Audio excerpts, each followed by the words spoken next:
சிறுவாபுரி முருகன் கோயில்ல திருநங்கைகளுக்கும் போலீசாருக்கும் இடையில கடும் வாக்குவாதம் எழுந்த சம்பவம் பரபரப்பை ஏற்படுத்தியிருக்கு.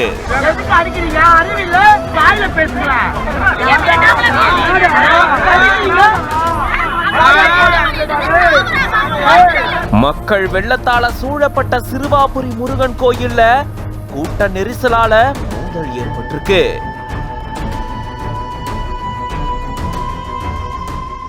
திருவள்ளூர் மாவட்டத்தில் இருக்கக்கூடிய பிரசித்தி பெற்ற சிறுவாபுரி முருகன் கோயிலுக்கு தைப்பூச தினத்தை ஒட்டி எக்கச்சக்கமான பக்தர்கள் படையெடுத்திருக்காங்க.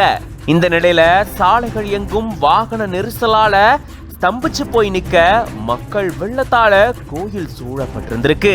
விஐபிகள் தரிசனம்னு மக்கள் கோயிலிருந்து வெளிவரக்கூடிய பாதையில அனுமதிச்சதா கூறப்படுது. அப்போ அங்கிருந்த திருநங்கைகள் பாதுகாப்பு பணியில ஈடுபட்டிருந்த போலீசாரோட வாக்குவாதத்துல ஈடுபட்டதாகவும் அப்போ இரு தரப்பினருக்கு இடையிலும் மோதல் ஏற்பட்டதாகவும் கூறப்படுது.